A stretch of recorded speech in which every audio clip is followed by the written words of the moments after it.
hasta el año, la iglesia fue perseguida hasta el año 313. Sí, y a la hora que dejó de Y ser después del perseguida, 313 se unió al emperador. Automáticamente dejó de ser la iglesia. Pero yo lo que te estoy diciendo es que la cristiandad es una cosa y la catolicidad es otra cosa distinta. Y siguen siendo la cristiandad, y la religiosidad y todo lo demás. Oye, la cristiandad es sinónimo de la catolicidad. Lo que no es la organización católica apostólica romana es que no es la iglesia católica, la iglesia universal. Esa no es. La catolicidad es la voluntad salvífica universal y no es otra cosa. Hasta allí. Si te pones no puedes ser cristiano sin ser católico, porque si eres cristiano tienes que aceptar la voluntad salvífica universal, de manera que son cosas que van unidas. No son separables, pero no son la misma. Mira, la voluntad salvífica universal es la iglesia universal. Es la iglesia, es la iglesia universal. La palabra católico, está bien, no discutamos tonterías. Vamos a discutir. Mira, vamos a discutir. Oye, pero no sigas hablando. Yo te dejo hablar, dale. Dile lo que vas a decir, después tú me dejas a mí, dale. ¿Qué es lo que tú quieres decir? Que una cosa es la cualidad de catolicidad y otra cosa es la comunidad que conforma la cristiandad, y no hay que confundir los niveles porque nos metemos en líos muy complicados. En teoría de conjuntos, una cosa es la catolicidad y otra cosa la cristiandad, nada más estoy distinguiendo eso. Ah, perfecto. Y yo, ahora mira lo que yo te estoy diciendo. Yo lo que te estoy diciendo es que la organización católica apostólica romana es producto del cuarto. Es producto de la unión del emperador con la iglesia de Roma. Y si tú miras, es que me oigo doble. Por favor, apaguen el micrófono. Ahí está. ¿Y Freddy tiene apagado el micrófono? Ok, si tú coges el edicto de Tesalónica y lo lees, tú ves ahí que, ¿cómo se llama? Valentiniano y ¿cómo se llama? Teodosio I decretan que el nombre de los que viven en Roma son cristianos católicos. Y él dice, claro, en ese edicto, tendrán el nombre de cristianos católicos. Y eso se hizo el 29 de febrero del 380. Esa es la fecha en que se hizo el edicto de Tesalónica.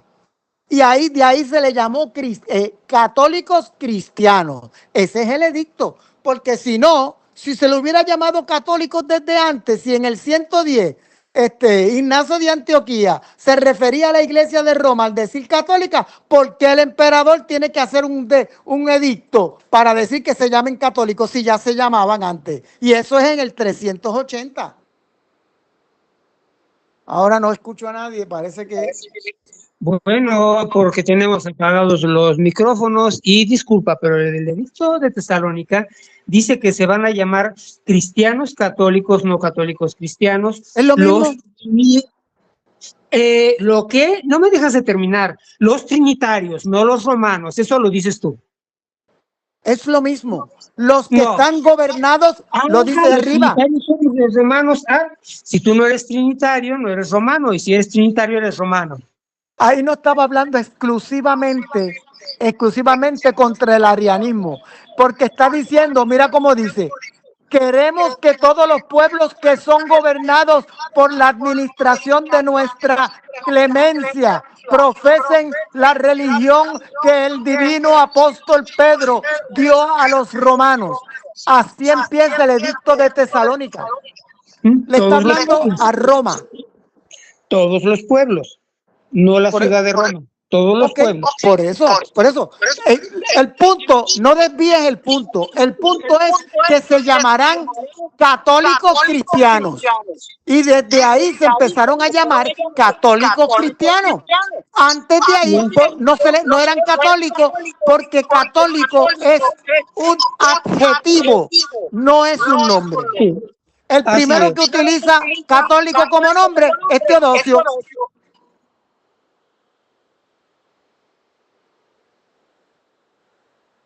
y todavía el hecho es que si tú lees el edicto, a los, a los que meten ese conjunto es a los trinitarios. Y por supuesto que lo está imponiendo a los pueblos que están bajo su autoridad, ni modo que a los que no, pero los pueblos que están bajo su autoridad no se reducen a la ciudad de Roma. Tú tienes que leer completo el edicto de Tesalónica.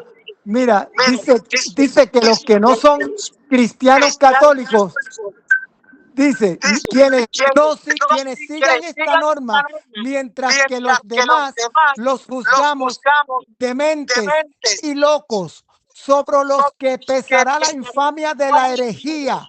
Sus lugares de reunión no recibirán el nombre de iglesia y serán objeto primero de la venganza divina y después serán castigados por nuestra propia iniciativa que adoptaremos siguiendo la voluntad celestial. Dado el tercer día de las calendas de marzo en Tesalónica, en el quinto consulado de Graciano Augusto y primero de Teodosio Augusto. Ese edicto, el emperador dice quién es cristiano y quién no lo es. Sí, los Está no hablando por la trinitarios. iglesia de Roma. Los no trinitarios. Esos son los que no, los no trinitarios. Tú llámale como tú quieras. Los que no son, los que no están bajo el edicto son herejes. Son todos. Sí, Todos. sí, sí, así es. Y lo decreta el emperador, no el Sí. papa. Lo No, decreta el máximo pontífice, que es el emperador. lo decreta el emperador porque él tiene su autoridad Porque civil es terrenal, máximo la utiliza pontífice. y hace bien en utilizar su autoridad terrenal civil. El máximo pontífice es el título del emperador. Un título. Uno de los títulos, Augustus, Autócratas, Basileo, César, pero entre sus títulos está el máximo pontífice. Sí, siguió con la misma idea y era lo que traía de cultura y eso es la norma dentro de la iglesia. Los dejamos siempre que conserven cosas culturales mientras no nos lleven la contra doctrinalmente. El papa No tiene era, nada. el emperador era el que gobernaba la iglesia, presidía las ceremonias religiosas, consagraba los templos, tenía el control del calendario, nombraba a las vírgenes vestales del templo de Vesta, nombraba a los sacerdotes, dirigía los asuntos colegiados religiosos, interpretaba los dogmas. Esa era la labor del emperador. Y Roma ya era parte del imperio porque en el edicto de Tesalónica ya se integró a Roma porque ya se acabó la persecución en el año 313.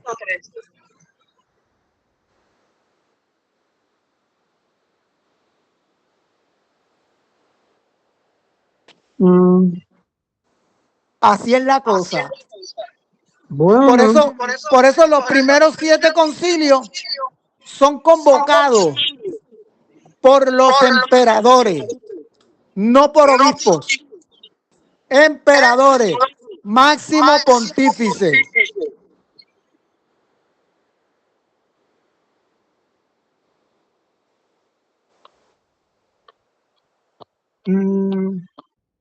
pues bueno, eso no es una parte de la historia en que me haya metido y tendré que ver de dónde salió.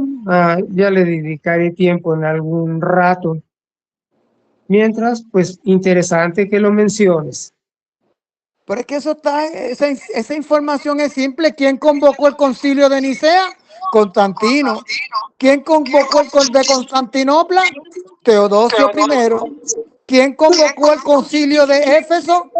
Teodosio II. ¿Quién convocó el concilio de Calcedonia? Oriente Marciano. Y así sucesivamente. No hay obispos convocando concilio. Un papa quiso convocar un concilio, Martín I, en el 649, y el emperador Constante II lo metió preso.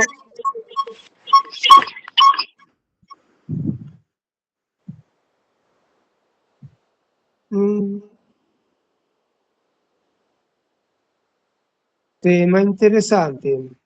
Y el último concilio, la emperatriz Irene. La pregunta mía es esta, para todos, católicos y no católicos. Si ya estaba la libertad de culto, ¿por qué tenía que ser convocado después varios concilios por los emperadores? Por eso, porque ellos tenían el poder y ellos administraban Roma y tenían que mantener a Roma en paz, porque Roma estaba compuesta de paganos y cristianos. Entonces, ellos tenían que tener la armonía. Y los concilios, mira qué interesante, después del edicto de Tesalónica, que es en el 380, que se declara el cristianismo como la religión oficial del imperio, los paganos estaban en brote. ¿Por qué? Porque ahora tenían que adorar a Cristo. ¿Y qué pasaba con los paganos que adoraban a Artemisa? O a Astarte, o a Zeus. ¿Qué hacían ellos? Tú adoras a Zeus. Zeus es el padre. ¿Tú adoras a quién? A cualquier dios que tú adores, tú lo encuentras en el cristianismo. Pero ¿qué hacemos con los que adoran las diosas? ¿Qué hacemos con ellas? Con Astarte. Pues mira, el emperador convoca un concilio en el 431 y declara a María, Madre de Dios, Teotocos, ahí tienes tu diosa. Mentiroso. Oye, y no es casualidad que Artemisa es la diosa de la eterna virginidad y de la pulcritud. Tú no Oye, sabes no es nada. casualidad. Tú no sabes nada. Entonces, mira, oye, no es casualidad que el concilio se hace en Efesios, donde ahí mataban al que no adorara a Artemisa, Diana. Esta imaginación. Así que, no, y no es casualidad, oye, no es casualidad que en Italia el rito ambrosiano tiene a Artemisa como una santa y a Diana. Interesante. Investígalo. Ese es un rito antiguo católico en Italia. ¿Y tienes pruebas? Pues te estoy diciendo que lo investigue. No me creas a mí. No te creo nada. Mentiroso. ¿Cómo? Eres mentiroso. Está bien, soy un mentiroso. Investígalo. No, También no investigues. ¿Cómo? Bendiciones. Adelante. Apaga tu cámara y quizás sea mejor la señal. Se oye doble. Claro. No, yo tengo. Porque se ve negro. Pensé que tenía la cámara prendida. Yo no tengo la cámara. En este momento tengo. Voy a bajar el micrófono.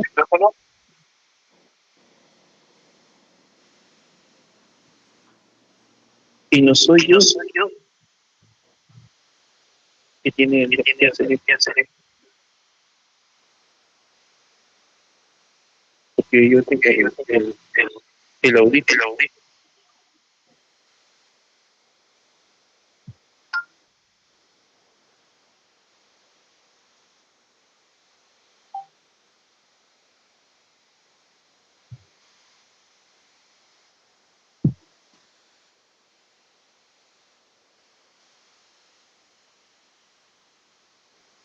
Juan Carlos Ulloa. Adelante. Sí se escucha doble. El que entró es el que hace que se escuche doble. ¿Quién dice ahorita? ¿Quién fue? El que entró de último es el que hace que suene doble. Yo entré en último, pero yo tengo la misma puesta en la oreja. ¿Alguien tiene el Grupo. Abren todos los micrófonos. Ven. Apagando los micrófonos, ¿qué sabe? Aló, ¿vio? Ya se fue. Si yo lo tengo apagado, adelante. Ahora sí, ahora se oye bien.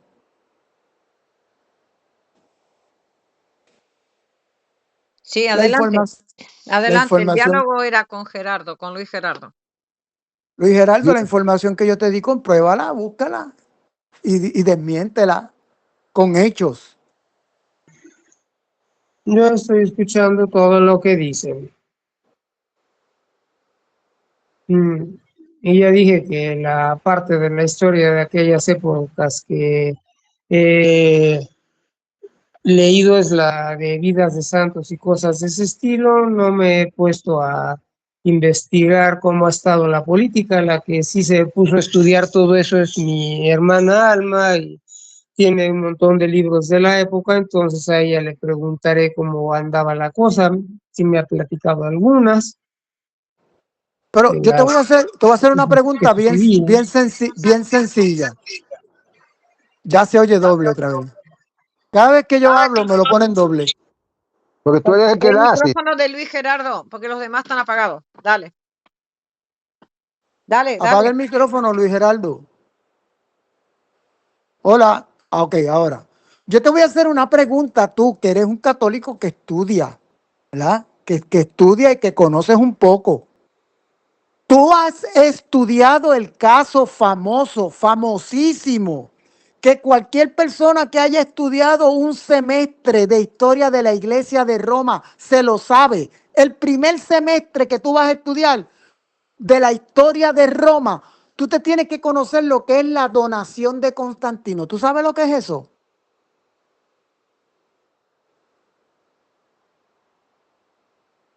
Sí, Luis Gerardo sabe. Pues no lo oigo la respuesta.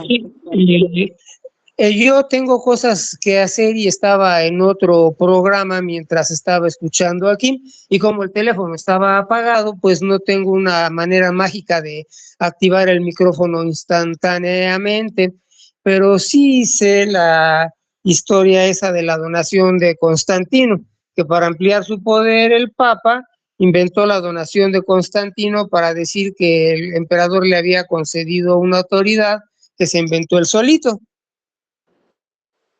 Ok. No pudiste contestar porque estabas ocupado, ¿verdad? Oye, estabas ocupado. Estoy picándole botones al Facebook mientras estoy escuchándoles hablar y mientras está apagado mi micrófono. Así es, en efecto. O sea, para que me enseñen, para que me explique. Tú no me contestaste de inmediato, no porque no supieras, sino porque estaba apagado tu El micrófono. micrófono. Sí, micrófono apagado, si Ah, pues no retumba. ok, pues vamos a hacer otro experimento. Yo te voy a preguntar otra cosa y tú me la contestas de inmediato, sin tiempo para buscar. Ahorita estoy ¿Qué ahí. son, qué son los decretales Pseudo Isidoro y de Cirilo? ¿Qué son los decretales? ¿Qué? Pseudo Isidoro y de Cirilo. Pseudo Cirilo. No, eso no sé. Sí, Por ya eso. lo he puesto. Ahora me contestaste rápido, qué bien. Ahorita no, Estoy ahorita aquí. tardaste. Ah, estoy en el Messenger viendo la pantallita Ok, y no el está problema, el yo te, micrófono, lo yo dejé te, activado. yo te pregunté sobre la donación de Constantino porque es una prueba de que la iglesia falsifica para dominar. Esa donación está fechada 314 y era falsa. Le concedía al Papa la primacía sobre los 4 patriarcales. Significa que Roma de por sí no lo tenía, porque lo tuvieron que fabricar. Le concedía la Basílica de Letrán. No puedo seguir hablando, se oye doble. Y tenemos que apagar mi micrófono.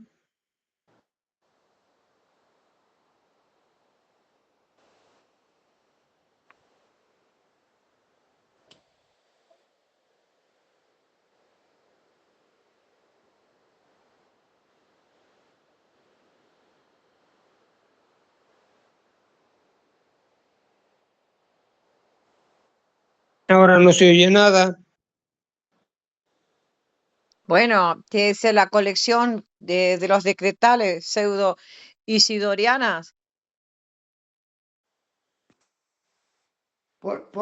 Es que cada vez que hablo se oye Sí. doble No, y yo es apago. frustrante para mí. ¿Por qué? Estaba hablando de los decretales, que eso convierte mucha de la literatura católica en falsa, falsificable. Porque los decretales ya estaban en el primitivo Código de Derecho Canónico Católico. Estaba infectado con cientos de citas papales falsas, con cánones de concilios europeos, africanos y asiáticos, todos falsos. Cientos de citas de los padres de la iglesia falsas. Todo eso era falso. Y de ahí, de esos decretales, que eran cientos y cientos de información, se nutrió Tomás de Aquino cuando hace su famoso escrito, La Suma Teológica. Por eso, para mí, Tomás de Aquino no vale 2 centavos su teología. Porque primero se basó en información falsa y segundo, no sabía griego. Y el Nuevo Testamento se escribió en griego. ¿Cómo él va a hacer teología sin saber griego? Por eso Tomás de Aquino para mí no vale 2 centavos, ni San Agustín tampoco. Ni San Agustín tampoco, porque no conocían el griego koiné.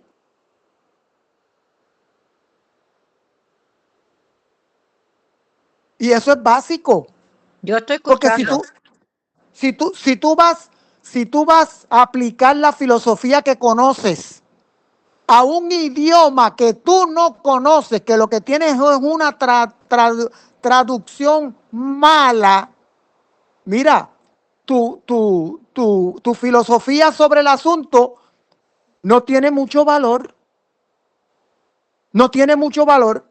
Por eso la exégesis de los protestantes era mucho más robusta. ¿Por qué? Porque Martín Lutero, para empezar, era doctor en teología, experto en griego koiné, experto en hebreo. ¿Ah? Tenía una maestría en filosofía y arte. Tradujo él solo completa la iglesia, la Biblia al alemán y no utilizó las vetus latinas como las utilizó Jerónimo para basarse en ellas en el Nuevo Testamento. Martín Lutero se fue a los escritos originales, ¿ok? Para que tú lo sepas. Por eso es que la teología protestante es de eruditos. León X, que es el papa que enfrentó a Martín Lutero, nunca se atrevió a debatir con él. Nunca le respondió sus planteamientos, las tesis que le puso. ¿Las contestó León X? Claro que no. ¿Las contestó el papa que vino después del Adriano? Tampoco. ¿Las contestó el Clemente VII de que vino tercero después? Ninguno. Ninguno. ¿Por qué? Porque Martín Lutero era un doctor en teología y experto en lengua clásica. Y Juan Calvino y John Knox y Urilco Zwinglio. Estos tipos eran intelectuales, era lo mejor de la iglesia católica. Y León X, ¿quién era? Un millonario y un ¿cómo se llama? Un inmoral, porque la historia lo dice. Y Adriano, que viene detrás de él, tampoco tenía estudios. Historia eclesiástica, ¿qué es eso? Derecho canónico, ¿qué es eso? Mire, estudie la Biblia, estuve el Nuevo Testamento, el idioma en que se escribió. ¿Ves? Entonces, tú coges los reformadores y los reformadores tenían una preparación 1.000.000 de veces más grande que los católicos, los papas católicos, que eran un montón de mafiosos, de familias millonarias.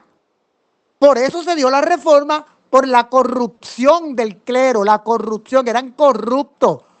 León X era un corrupto, ¿ok?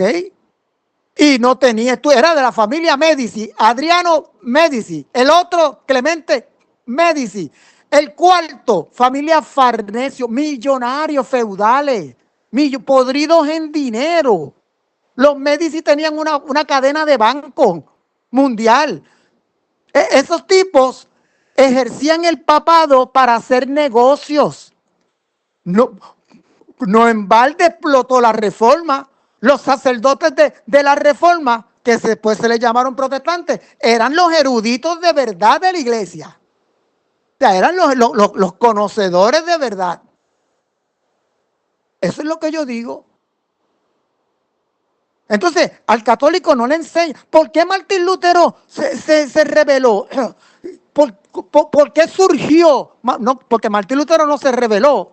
Martín Lutero lo único que hizo fue escribir una carta al arzobispo de Magdeburgo. Mire, arzobispo, dígale al Papa León X que por favor no venda el perdón de los pecados, que la gente está hablando mal de la iglesia. Ese fue el pecado de Martín Lutero.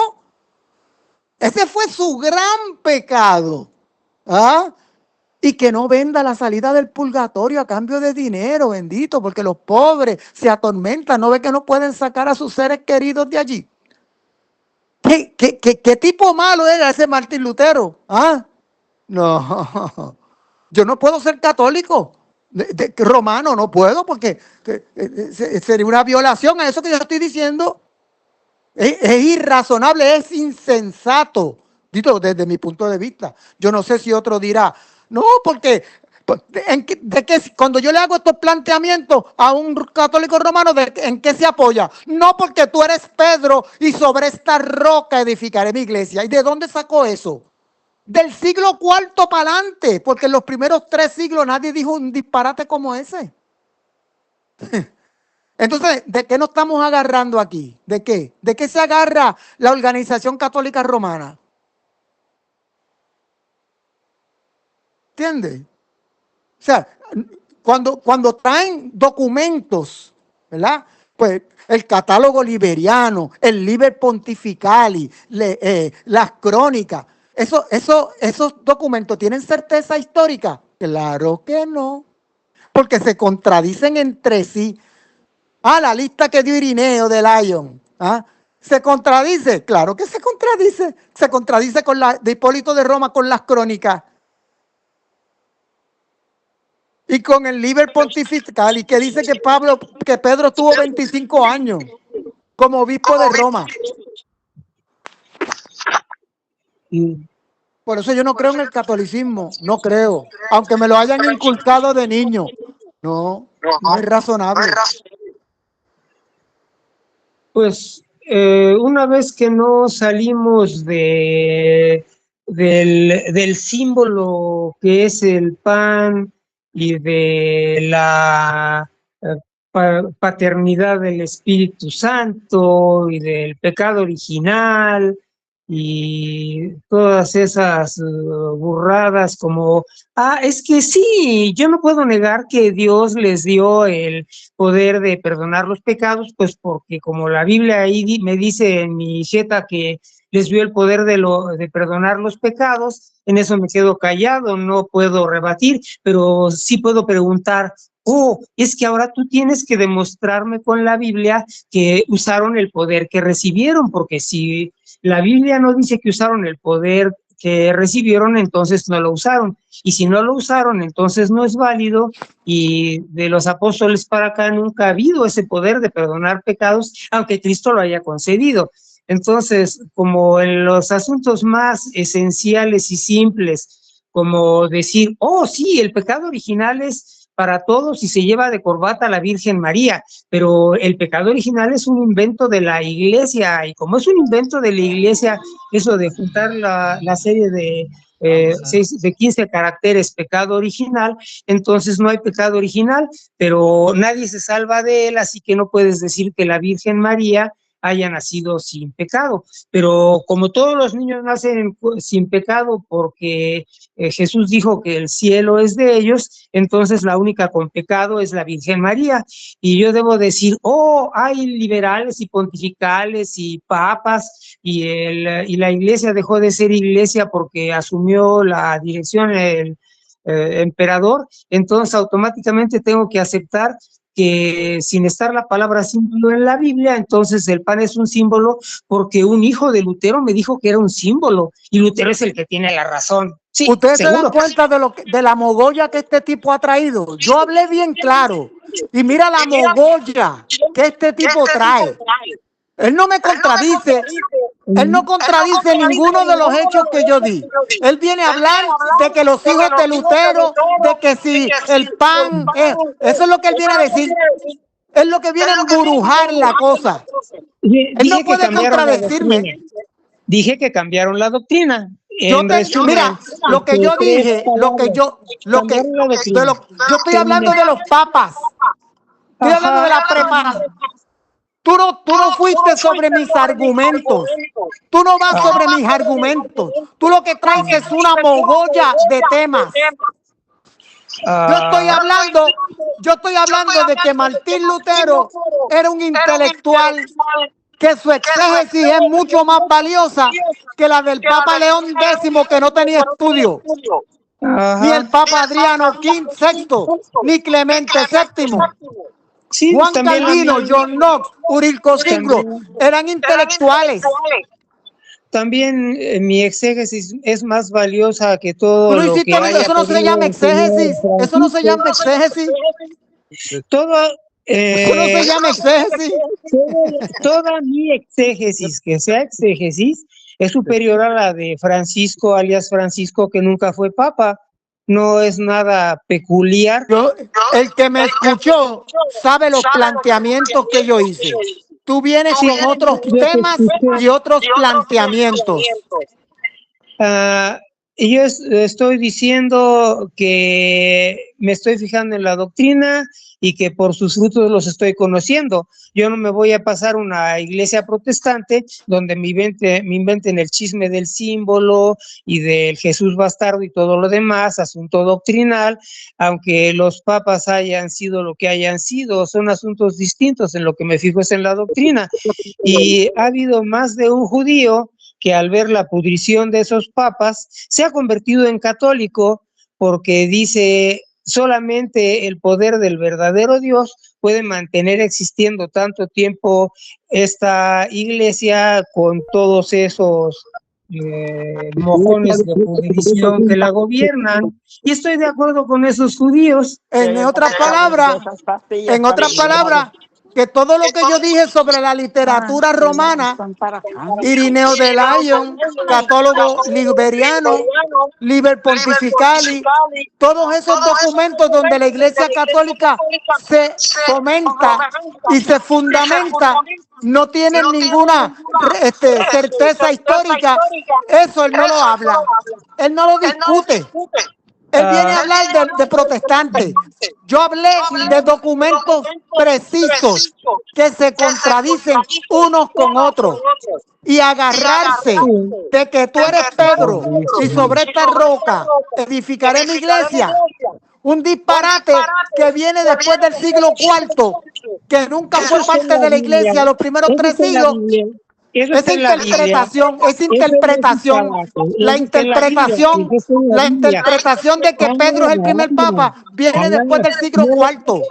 No llames disparate a lo que la Biblia sí dice y todo está bien, pero tú estás diciendo que lo que dice la Biblia es un disparate. Eso fue lo que interpreta tu iglesia es un disparate, porque tu propia iglesia en el 1870, por medio del arzobispo católico Peter Richard Kenrick, aclaró que la roca es la confesión de Pedro. Y hizo un estudio de patrística donde 60 padres de la iglesia creían que era la confesión de Pedro y 17 creían que era Pedro. Y eso tú no lo conoces y es material de tu propia iglesia. Esa parte sí la sé, y yo lo que comienzo es por distinguir la roca de la piedra y lo que dice yo no estoy hablando yo estoy hablando de Richard Kenrick. Es un falso, el arzobispo, es falso. Yo no tengo ningún interés en el tipo, a mí lo que me interesa es la parte de la Biblia. El Vaticano lo tiene. Yo, Luis Gerardo, distingo la piedra de la roca, y yo lo que enseño es que la iglesia que Cristo edifica, la edifica con piedras vivas. Y Jesucristo tuvo la ocurrencia de ignorar a Andrés hasta que apareció Pedro, y fue cuando apareció Pedro cuando lo empezó a reclutar, que empezó a juntar a los apóstoles, y el primero fue Pedro, aunque haya llegado antes Andrés. Y la primera piedra viva con la que construyó el edificio le dio su gana de utilizar a Pedro, y fue Pedro porque fue la elección. ¿Y qué tiene que ver Pedro con la iglesia de Roma? ¿Y qué tiene que ver Pedro con la iglesia de Roma? Eso es lo que hice yo antes, ¿verdad?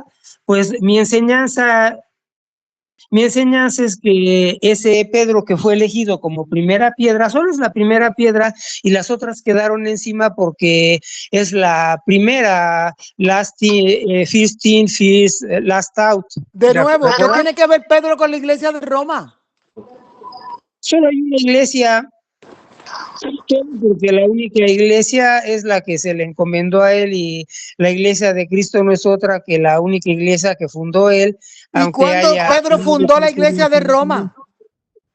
No, Cristo no fundó una iglesia. ¿Cuándo Pedro fundó la iglesia de Roma? Y Pedro no fundó una iglesia en Roma, la iglesia la fundó Cristo, empezó a funcionar en Pentecostés. Pero te contradice, porque estás diciendo que Pedro es la roca y que sobre esa roca se edificó la iglesia. Y yo te pregunto que cuando Pedro fundó la iglesia de Roma. Yo dije que es la primera piedra, y yo no dije que Pedro haya fundado una iglesia en ninguna parte. O sea que Pedro no es la roca. No, es la primera piedra. La roca es Cristo. O sea que Pedro es la primera roca de la iglesia de Roma. Primer ladrillo. Cámbialo por ladrillo si tu cabeza no puede Pedro es para entenderte, Pedro es el primer ladrillo de la iglesia de Roma. De la iglesia de Cristo, la de Cristo, y solo hay una iglesia de Cristo. Jesucristo tomó como primera piedra, ladrillo. Por eso, primer ladrillo, no fue en Roma, ¿verdad? La primera iglesia no fue en Roma. Y solo por first in, last out y punto final. First in, last out. Oye, te pregunto, mira, una pregunta simple. El primer ladrillo es Pedro en la iglesia de Roma. En la iglesia de Cristo, en la iglesia de Cristo, en la iglesia de Cristo. La iglesia tiene su sede en Roma. La iglesia de Cristo tiene su sede en Roma. La romana es la sede, no es la iglesia. ¿Y desde cuándo tiene su sede en Roma? ¿Desde cuándo? Desde que se empezó a gobernar desde ahí a la iglesia, independientemente de dónde hubiera estado Pedro. O sea, pero la pregunta es ¿desde cuándo? Porque antes de Roma estaba la iglesia de Antioquía, la de Alejandría, la de Constantinopla y la de Jerusalén. Estaban antes de Roma. La instituyó Jesús. La iglesia la instituyó Jesús. Por eso, él está hablando de Roma. Las demás pentarquías, Antioquía, Alejandría, Constantinopla y Jerusalén son anteriores a Roma. La iglesia la instituyó Jesús sobre los apóstoles. Jesús, exacto, en eso estamos de acuerdo. Nadie está discutiendo eso. Nadie está discutiendo eso.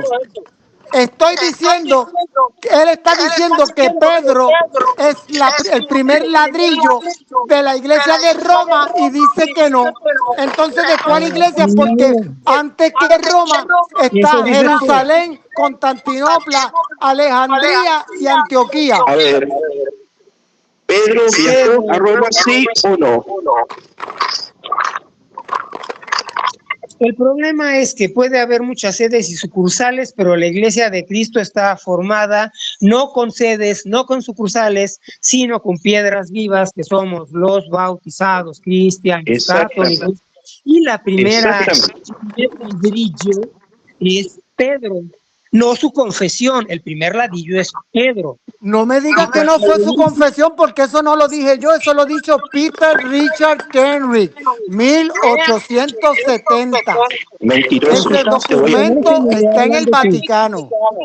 Que en su casa lo conocen y le A hablan de ver, eso. Yo estoy Es hablando católico. Iván, de lo que viene de la Biblia. Nada más estoy basándome como punto de partida en lo que viene de la Biblia. Y efectivamente hicieron bien en considerar como una roca la confesión de Pedro, porque la confesión de Pedro consiste específica, directa y exclusivamente en que yo no entiendo ese asunto de que tú nos vas a dar tu cuerpo a comer y que el pan que nos vas a dar a comer es tu carne, pero yo no te voy a dar la espalda como los protestantes porque tú eres el que tiene palabras de ti, de vida eterna, y no habría a quién ir si no vamos a ti. Esa es la confesión. La confesión de Pedro es: tú eres el Cristo, el Hijo del Dios viviente. Esa es la confesión de Pedro. ¿Quién dice la gente que soy yo? Dijo Cristo. Y Pedro, la confesión de Pedro es: tú eres el Cristo, el Hijo del Dios viviente. Acabas de decir un disparate.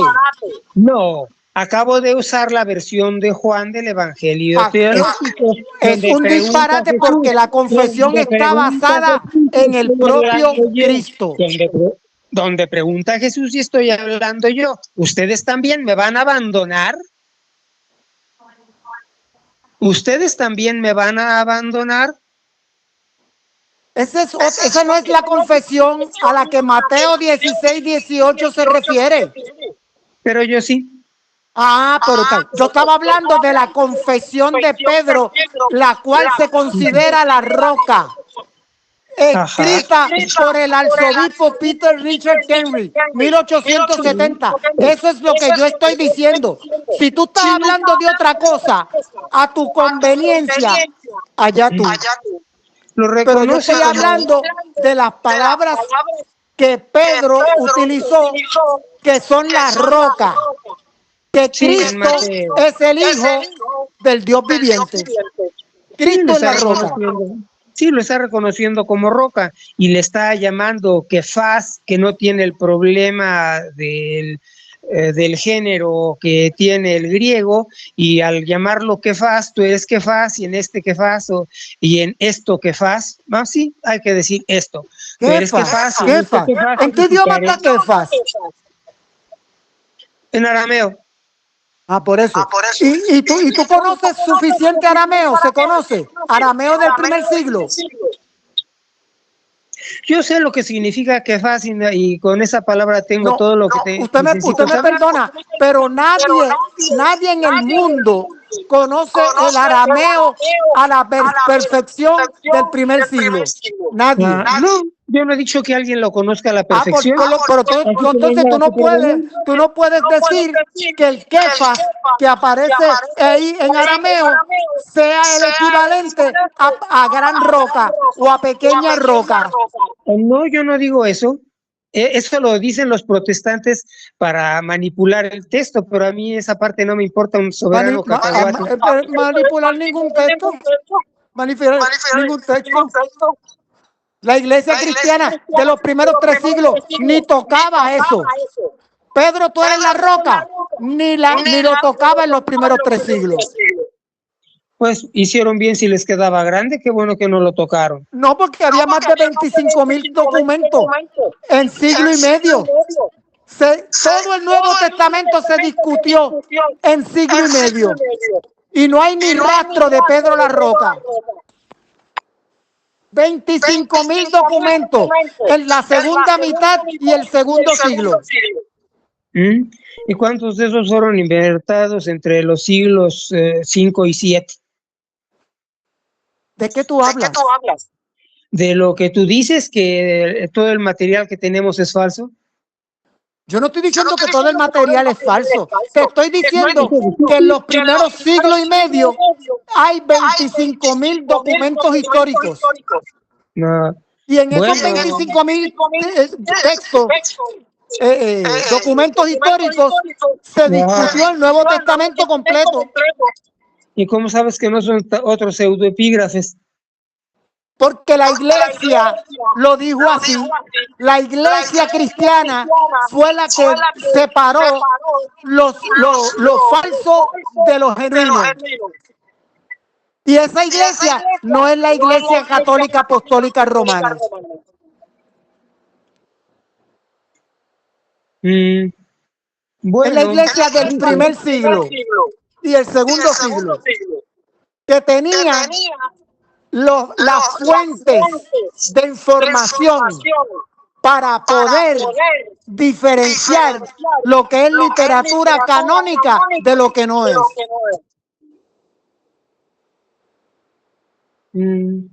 Bueno, es mucho lo que dices y que habrá que cotejar a fin de cuentas. Pero es sentido común.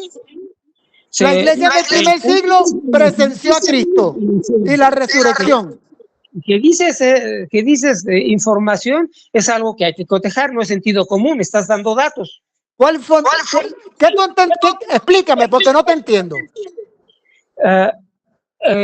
Tú dijiste, hay 25.000 documentos de los primeros siglos.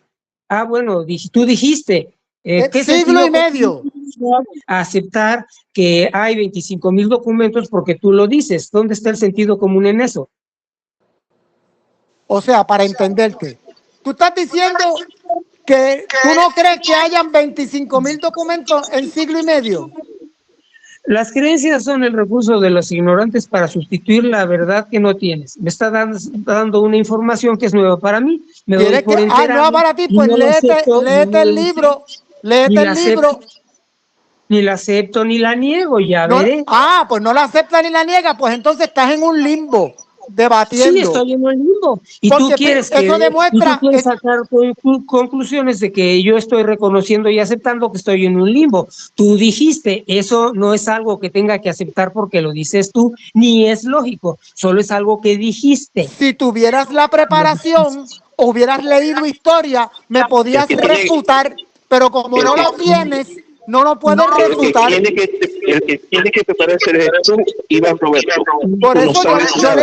Por eso yo le dije, puedes leer el libro Evidencia que exige un veredicto de George McDowell, reconocido mundialmente, que hace un estudio del cristianismo, y lo voy a poner en cámara.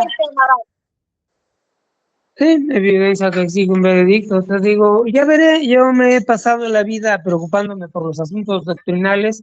De lo que menos me ha interesado en mi vida es la historia, es con lo que más me la compliqué en el seminario, porque mi memoria no es buena para eso. No conservo las secuencias y todo ese montón de fechas y demás, entonces en lo que menos me ha interesado es en la historia. Y por eso de lo que yo te hablo es del asunto de la doctrina. Me dices que hay asuntos interesantes, pues qué bien. Ahorita al menos acabé de escribir mi libro de filosofía que no tiene temas históricos y me interesa mucho publicar ese libro de filosofía para poder incidir en la educación y para poder tener algo de recursos. Pero como ya lo terminé, puedo pensar en otra cosa como en ponerme a revisar algún libro de historia. Lamentablemente, con tus estudios de filosofía, tú no puedes hacer teología, porque lo primero que tienes que conocer antes de aplicar tu filosofía es el idioma en que se escribió el Nuevo Testamento, que tú lo desconoces. No es cierto. Lo primero que necesitas para poder hacer teología es estudiar filosofía para que no empieces a elucubrar idioteces. El que no tiene bien firme la filosofía empieza a desbarrar horriblemente en teología, haya estudiado lo que haya estudiado. Lo primero que se necesita son esas bases ontológicas y lógicas, y sin ellas está uno perdido. Si después de eso me dices, ahora tienes que convertirte en un experto filólogo y todo lo demás, bueno, pues si eso es lo que sigue, pues eso es lo que sigue, pero la filosofía la tengo. Vamos a hacer un experimento ahora. Vamos a hacer un experimento. Nada es experimento. Búscate Deuteronomio 6:4 para que me apliques la filosofía allí. Deuteronomio 6:4. ¿Es el Shema? Ajá. Shema Israel Adonai Eloheinu Adonai Echad. Ajá. ¿Cómo dice la traducción bíblica? Meten allá al Señor, escucha Israel, el Señor es nuestro Dios, el Señor es uno, así acostumbran traducirlo. Ajá. O escucha Israel, el Señor nuestro Dios, el Señor uno es. Pero sí, cuando tú te vas al hebreo, no dice eso. El hebreo dice totalmente lo contrario. Nuestros dioses, uno compuesto es. Entonces, ¿cómo tú vas a aplicar la filosofía a un versículo que tú lees en español y en hebreo significa lo contrario? Seccionando, ya me puse a estudiar eso porque ya me he peleado con gente como Arratia. Entonces me puse a ver el asunto del Ejad, me cayó un artículo de un judío sobre el tema y ya sé que hay que aprender a distinguir entre Had y Yahid, y tengo la colección de textos traducidos directamente del hebreo, donde se usa, por ejemplo, el Ejad para que serán una sola carne Adán y Eva, por ejemplo, o los palitos que juntó el profeta y no los podía romper porque eran varios. Entonces entiendan que si están unidos, que si son entonces no, me estás dando la razón, porque te tuviste que meter primero en el hebreo antes de aplicar la filosofía. Y no lo sé hablar. Sí, estoy aplicando la filosofía continuamente y sí me sirve como referencia. De nuevo, porque parece que no me entiende. Para tú aplicar la filosofía, tienes que conocer el idioma y lo que se escribió. Porque si tú lees el Shema judío de la Biblia, cuando vas al original hebreo, dice lo contrario. Y si tú aplicas tu filosofía a lo que dice la Biblia en español, te pierdes. ¿Está claro o no está claro? Tan claro como que el 100% del libro que acabo de escribir es sobre eso. Yo no puedo aplicar una filosofía si no la tengo. Y necesito primero la ciencia humana antes de abrir la Biblia. Antes de abrirla. Antes, solo la Biblia. Pero ¿para qué tú vas a abrir la Biblia si la Biblia está en español? Primero necesito la base racional. La base racional es el idioma en que se escribió, porque no se escribió en español. Las palabras griegas pueden significar 6 o 7 significados distintos. Tienes que conocer de qué se está hablando. Eso se llama polisemia. Ya lo sé, pero todavía no. ¿Todavía no qué? ¿Todavía no qué? Todavía no estás en lo correcto, porque lo primero que necesito son los axiomas fundamentales de la ciencia. Sin los axiomas fundamentales... ¿Qué axiomas de la ciencia? ¿Qué axiomas de la ciencia? Estás diciendo disparate. No, tú no tienes... Vamos a hablar... Vamos a hablar objetivamente. Estás mintiendo. Vamos a hablar. Cállate, estoy hablando yo. Vamos a hacer un experimento. Vamos a hablar en contexto. Mira, Juan 15:2. Todo pámpano que en mí no lleva fruto, lo quitará. Aplícale la filosofía a ese versículo. Aplícasela. Te quieres hacerte ganador y no puedes. No necesito Aplícale Te la quieres hacerte filosofía. ganador y no puedes. Aplícale la filosofía. Todo pámpano que en mí no lleva fruto, lo quitará. ¿Qué filosofía tú le aplicarías a ese versículo? No hay ninguna filosofía que aplicarle, no necesito aplicarle ninguna filosofía, y que digas que algo es un disparate solo porque no lo conoces. Yo no dije que es un disparate todo eso que dices de documentos falsos, documentos apócrifos. No cambies el tema. Yo lo que estoy Claro, diciendo es cambiando el que tema de antes de tú aplicar, Para decir que son bases científicas. No es eres que quien. tú vas para otro lado. No te vayas para otro lado. Vamos para lo que yo te estoy diciendo. Yo te estoy diciendo que para tú te estás yendo por el otro lado. No, Tú te estás yendo por el otro lado. mira el punto. Para tú aplicar la filosofía, Para tu tienes información, que primero conocer el idioma. No, primero tengo que tenerla. Nadie da lo que no tiene. ¿Cómo El tú vas a ser aplicar la filosofía a un postulado que no entiende? primero tú tengo no que entiendes, Iván. yo Tú no se la no puedo entiendes nada. cambiar tú. Tengo Tú que tener la tú vas a aplicar la filosofía a un idioma que tú no entiendes. Tú serás el idiota, no ofendas. Cállate, Tú serás pendejo. el idiota. Estúpido, cállate, estúpido. No me voy a callar. Cállate, pendejo. No me voy a callar. Contesta lo que tienes que hacer. No me voy a Contesta. callar. Es lo mismo, don Disparato, es El exactamente disparate eres tú. Tú quieres aplicar la filosofía a un idioma que no conoces. No, no es cierto. No, claro que es cierto. Claro que es cierto. Claro, No que es quieres cierto. saber el siguiente Lo primero paso. que tienes que hacer El es que no conoce la conocer de filosofía lo que se eres está tú, Iván hablando. Roberto. Y no sabes. No. Por eso la filosofía de El que Santo no Tomás conoce, de Aquino el que no sé, de el que no conoce la 1274 filosofía es eres falsa. tú, Iván Roberto. Es falsa. Tú no sabes No. griego. Tú no sabes griego. No. Y Yo eso se tampoco escribió sé en griego, griego. así que no mientas. Y eso se escribió en griego. Tú no No. sabes griego, Iván Roberto. Una palabra en griego tiene mucho significado. Se llama Tú no polisemia. sabes nada de griego, Roberto. Así que no inventes. Perdóname. Yo estudié griego, estúpido. No. Primero tengo que El que no aprender sabe a nada de utilizar- griego eres tú, ni los católicos, ninguno. Ah, no. Fíjate una cosa, Iván Roberto.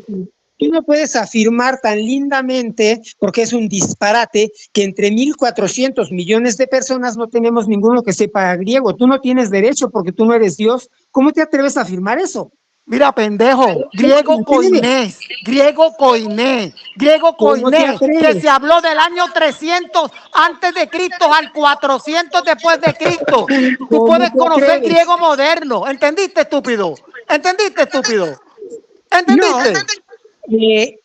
No, Búscame un Roberto. experto en griego koiné. Búscame un experto en griego koiné.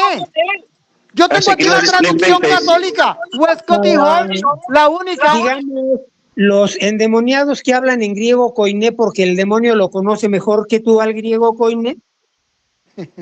Sí lo han hablado, y muchos, y no pocos. Tú no, porque sin conocer griego tenemos koiné, muchos tú no puedes endemoniados aplicar tu que han filosofía padecido posesión al Nuevo satánica. Testamento. Tú no puedes aplicar juzgar. tu filosofía Iván Roberto, al tú Nuevo no puedes Testamento. juzgar al decir que no puede aplicar la filosofía, que ningún católico puede aplicar la filosofía. Tú no conoces absolutamente nada. El hecho es que primero tengo que aprender a utilizar mi raciocinio, y mi raciocinio no se aprende a manejar conociendo el portugués y el alemán y el griego actual, nada de eso. Se aprende estudiando lógica, filosofía. La filosofía es una herramienta que tú utilizas. Es una herramienta. Y esa herramienta que tú ¿Dónde sale que la utilizas, filosofía es una herramienta? y esa herramienta que tú utilizas, ¿dónde tú sale, tienes que Iván? saber Sácame, de qué se está Iván. hablando. ¿Entendiste? ¿Entendiste? Iván, Tienes que, porque Iván mira, Roberto, ¿dónde si sacaste tú esa no- información que la filosofía es una herramienta? si tú desconoces el idioma y lo que se está hablando, no puedes aplicar la filosofía. Iván Roberto, tú eres el que desconoce todo. ¿Dónde sacaste esa información que la filosofía es una herramienta? ¿Qué es una herramienta? Bueno, de los ¿Dónde está? ¿Dónde está la información? de los principales ¿Dónde está la información? ¿Dónde sale? Señora, déjeme hablar. ¿Dónde sale la información? Pero déjeme hablar, señora. De los principales filósofos. ¿Dónde sale la información De los que la principales filosofía es una filósofos. herramienta, Iván Roberto? De los principales filósofos que coinciden en eso. ¿Quiénes son los principales filósofos? ¿Quiénes son? Tú no lo ¿Quién es lo que sabes. entiende por la filosofía? ¿Quién es lo que es la filosofía? Amor a la sabiduría. Filo. No, es una ciencia, mijo. Así que ¿Quiénes son los principales filósofos? No estamos hablando de eso, pero tú quieres hablar de eso. ¿Quiénes son los principales? Y la filosofía no es una ciencia y etimológicamente sí es amor a la filosofía. Fíjate, él me dio la razón. Sí, eso hice. La filosofía es un conjunto de ciencias, no es una ciencia.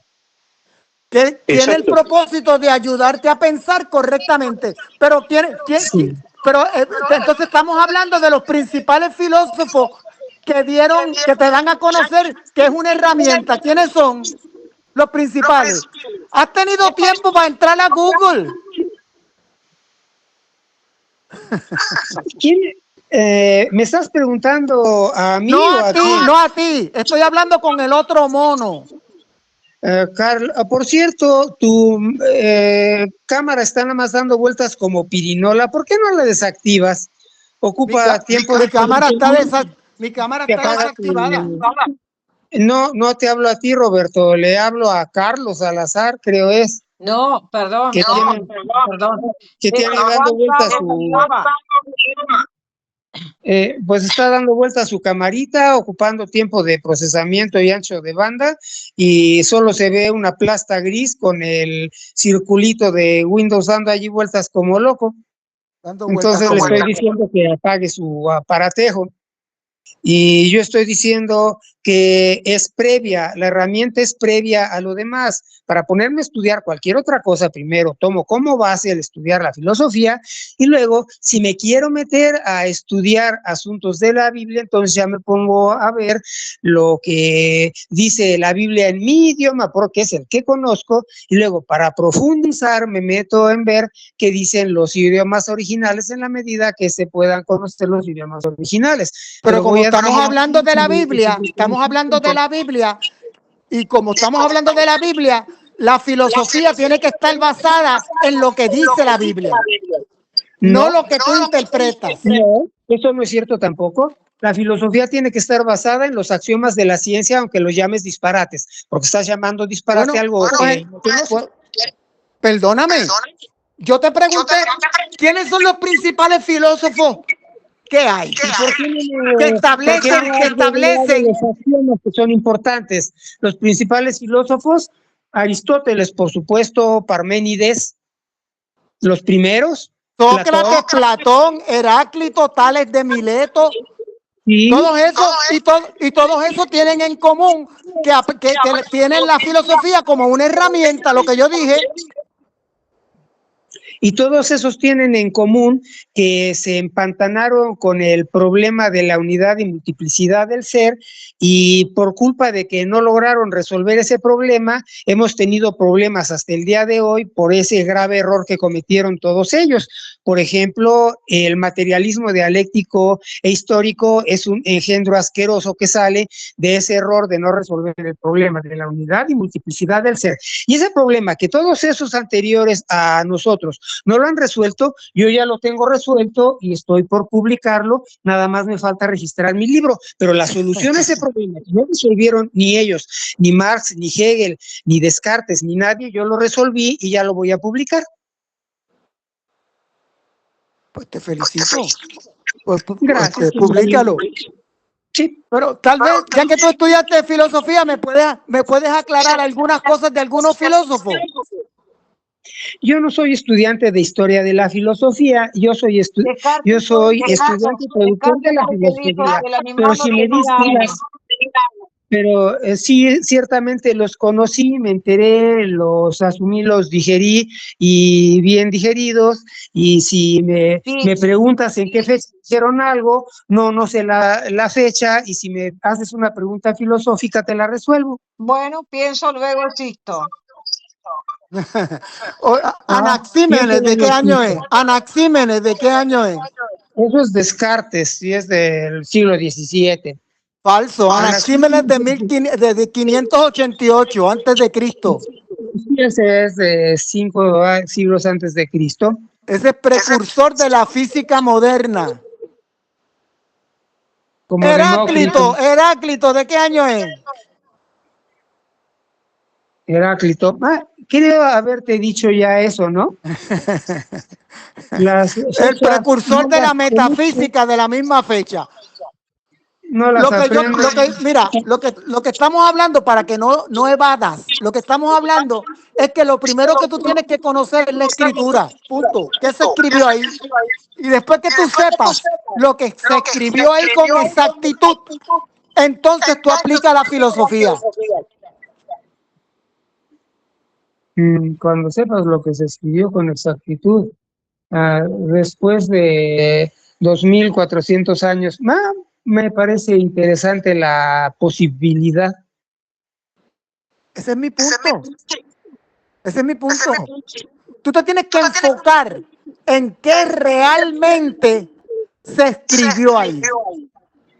¿Qué realmente se escribió ahí? En tu idioma, tú lo puedas digerir y después tú le aplicas la filosofía. Si me intereso en criticar específicamente lo que dijeron, pues sí me puedo poner a hacer eso. Pues eso es lo que yo estoy sosteniendo. Eso es lo que yo estoy sosteniendo. Sí, estamos de acuerdo. Si me intereso en hacer eso que tú dices, pues tendré que ponerme a abrir algunos libros para analizar con detalle el pensamiento de hace 2400 años. Pero para eso tienes una ciencia que se llama la hermenéutica, que la hermenéutica te va a poder hacer llegar la información a tu cultura. Tú la vas a entender siguiendo un proceso. ¿Entiendes? Ajá. Y pues todavía yo digo que el punto de partida básico son los axiomas, aunque los llames disparates. ¿Cuál es el axioma fundamental de la moral? Simplemente. No te digo uno complicado. Axioma fundamental de la moral es una sola frase, bueno, dos frases juntas, y eso es el punto de partida de toda moral. ¿Cuál es? El axioma principal de la moral. ¿Qué estás hablando? Sí, del axioma fundamental de la moral. ¿Cuál es el axioma inevitable que fundamenta la moral? Bueno, pero es que un axioma es algo que se da por sentado. Sí, no hay peros. ¿Cuál es el de la moral? ¿Estamos de acuerdo en que un axioma de la moral es la visión de Dios de la moral? No. Porque la visión de Dios y la visión del hombre de lo moral es distinta. No. La absoluta es la de Dios. No. Bueno, de acuerdo de Dios, ahora dime el axioma fundamental de Dios acerca de la moral. Órale, pues, es el de Dios. Yo desconozco porque la Biblia lo dice. Yo conozco los pensamientos del hombre, pero el hombre no conoce los pensamientos de Dios. Lo vas a desconocer si conoces la Biblia. Y te digo que me des el axioma fundamental y te brincas a la Biblia y a Dios. No tiene que ver, pero ya que dices que es el de Dios, pues dame el de Dios. Pues el axioma, Dios es. Dios no es, Dios es. Y Dios determina lo que es verdadero y lo que es falso. No, eso es un axioma ontológico, no es un axioma moral. El axioma fundamental. El que sea ontológico no significa que no sea la respuesta al axioma moral. No lo es. Ontológicamente Dios es, punto. Y cuando Dios dice que la bondad es una cosa, pues eso es lo que es absolutamente. No hay lugar para tú opinar. Y no estoy intentando opinar. solo estoy haciendo notar que todos somos ignorantes y hay algo que tú ignoras, aunque quieras fingir que no. El axioma fundamental de la moral es: haz el bien y evita el mal. ¡Punto! Se acabó. ¿Cómo sin Dios? El axioma fundamental de la moral es: haz el bien y evita el mal. Se acabó. No hay más. Pero es que eso no se discute porque hace el bien. ¿Quién determina lo que es el bien? Dios. Sin peros. Sin peros, el axioma fundamental. Es que, mira, hace el bien es subjetivo. Hace el bien es subjetivo. No, hace el bien es objetivo. Subjetivo, porque mira, hay tribus africanas que el marido le da una paliza a la mujer y con eso le demuestra el cariño. Casuística. Eso es subjetivo totalmente. Eso es casuística, no es el axioma. El axioma es: hace el bien y evita el mal. Ese es el axioma y no hay más. Determinar qué es bueno y qué es malo es un segundo problema que se deriva de allí. Y ahí es donde hay que pasar a ser objetivos. Y para eso es la axiología. Pero el axioma no cambia porque haya idiotas en este planeta.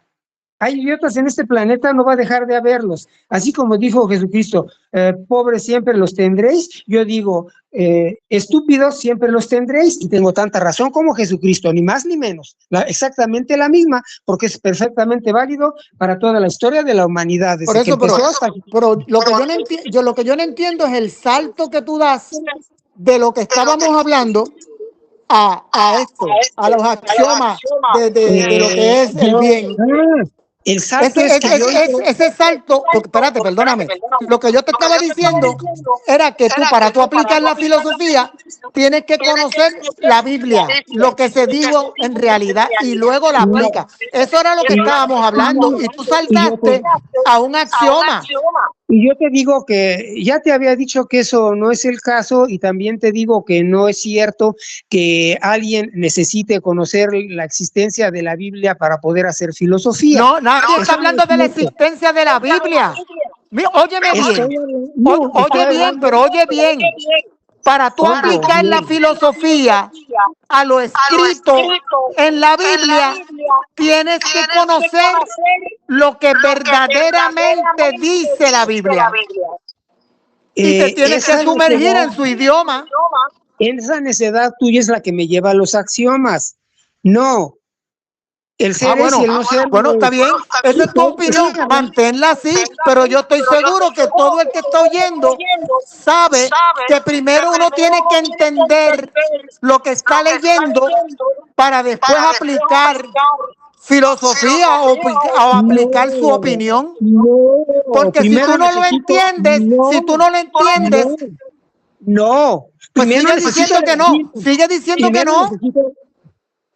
Mira, Anita, ya tuvimos una discusión con este idiota que salió. ¿Cuál fue su herejía estúpida que dijo acerca de la Virgen María? Si que era así como para colgarlo de los dedos chiquitos de los pies y dejarlo ahí 12 horas. ¿Qué dijo de la Virgen María? ¿Qué idiota? Sí, pero bueno, analizamos y ya la Virgen María es otro tema. Que la Virgen María. El tema es que está haciéndolo con lo de la Virgen, con esto lo mismo que con lo de la Virgen María. Primero necesito mi herramienta para poder después estudiar algo con esa herramienta. Es que tú no sabes nada de la Virgen María. Tú eres un ignorante. Tú no sabes nada de la Virgen María. No se destraten uno a otro. Tranquilo. No, pero es que es la verdad. Tú no sabes nada de la Virgen María. Yo lo sé todo. Sí. Dime los apócrifos, los libros apócrifos de María, dímelo. Yo sé todo acerca de la Virgen María. Los libros apócrifos de María, dímelo. No lo sabes, claro que no. El Evangelio de María, lo tengo en mi casa y ya lo leí. El Evangelio de María. ¿Y cuál otro? Tengo mi hermanita se ha dedicado a coleccionar libros. El Evangelio de María y el Apocalipsis de María. 2 libros apócrifos, falsos. ¿Y a mí qué? Y a mí que de María, que de María, que de María no hay nada. En los primeros 3 siglos, nada, nada. El Evangelio de Lucas es más que suficiente. No es más que suficiente. Lo que está diciendo es que María tuvo a Jesús, más nada. Ni que hay que orarle, ni que hay que decirle nada, nada. Usó el verbo concebir. Está el verbo concebir. Está el verbo muy bien, ahí llegamos, muy bien. Que eso salió del siglo IV. ¿Cómo fue? Repítelo. ¿Usó el verbo qué? Engendrar y concebir. O sea que Cristo es obra del Espíritu Santo. Cristo fue engendrado, ¿verdad? Lo concebido en ella es obra del Espíritu Santo. Ahora mira, óyeme sin hablar. Óyeme. Esto es lo que yo te estaba diciendo, que tú tienes que conocer el idioma primero, antes de la creencia. Jesucristo fue genómeno. Los engendrados son genetos. Juan el Bautista en Mateo 11:11 fue engendrado, geneto, concebido. Cristo en Gálatas 4:4 fue genómenos. Tienes que saber la diferencia entre los dos para tú aplicar la creencia. Genómenos, genómeno significa que Jesús mismo se hizo de mujer. Eso se llama monergismo. Genetos significa que una mujer lo parió, lo trajo a la existencia. Mateo 11:11. Ese es el ejemplo que te he tratado de dar. Que tú no te puedes aplicar la filosofía a un idioma que tú no conoces. No le apliqué ninguna filosofía. Le aplicaste una creencia, bate. Tonto. Eso es simplemente el hecho de que no hubo espermatozoide, de que utilizaron nada más el óvulo de María. Eso no es eso porque tú no sabes griego. ¿Cómo tú sabes que genómenos es simplemente que no se usó el espermatozoide? Es un disparate. Genómenos es que él mismo se hizo de mujer. Sí, se encarnó de la Virgen María. Esa es se hizo él mismo por su acción. Sí, de mujer vino en una carne sin pecado, se hizo de la mujer. Está bien, olvídate, no estamos hablando de sin pecado, no vengas a buscar salvavidas. Estamos hablando del griego original. No fue de la nada, fue de la mujer, y de la mujer lo que tomó fue... Él mismo se hizo, no que lo parieron. Sí lo parieron, claro que lo parieron. Ay, cállate, estúpido. No seas estúpido. Eres un estúpido. Te digo las cosas claras, y sigue con tu estupidez. Eres un estúpido. Que digas lo que tú crees que se debe de entender así nomás porque tú lo dijiste, no quiere decir que así sea. No, pero si te lo estoy explicando. Pero si te lo estoy explicando. Por favor. Sí, debatan, pero no se falten el respeto. Tú no vas a encontrar registros de María antes del siglo IV en ninguna parte. ¿No? Y entonces el Subtum Presidium no salió realmente en el siglo III. Falso, mentira. ¿Tú sabes por qué? ¿Tú sabes por qué? Porque no tiene apostilla. ¿Dónde está la apostilla? ¿Qué es apostilla? No sabes. Ya lo habías dicho tú y si me acuerdo de si ya lo dije, si ya lo había dicho, ¿por qué repites el mismo disparate? Primero porque no me interesan tus apostillas y segundo porque el pergamino sigue allí. Mira, para que aprenda. Cuando el documento viene de la arqueología, no necesita apostilla. Cuando viene de la tradición, necesita apostilla. Y esa mierda no tiene apostilla. Ese no viene de ninguna tradición, es un descubrimiento reciente, aunque le llames mierda. Sí, está bien. Sí. A eso hay que hacerle un análisis multiespectral y 1000 cosas, de la tinta, de caligrafía, de intaglio, son un montón de cosas. Y eso no tiene Bueno, nada de eso. Y eso es falso. el que lo pueda pagar, que lo haga, pero tú no puedes decir ni que es verdadero ni que es falso, igual que no lo pueda decir yo. Yo lo puedo Mientras- decir, yo lo puedo decir, yo lo puedo que sea- decir porque si lo hubieran querido decir que era original, lo hubieran hecho en el estudio y no se lo han hecho. Porque tienes con qué. Bueno, dices que no se lo han hecho, yo no sé si lo han hecho o no, eso Bueno, también si lo se lo estás han diciendo. hecho, tiene un número de apostilla en México, en todas partes del mundo. Hay lugares donde se autentican las cosas. Ah, bueno, qué bien que lo hagan y será algo que investigar, pero si tú no sabes si la tiene o no la tiene y solo dices que no la tiene porque tú crees que no la tiene, pues entonces eres un vil creyente. Se llama lógica deductiva. Si hay algún documento que está en duda, se le hace por default.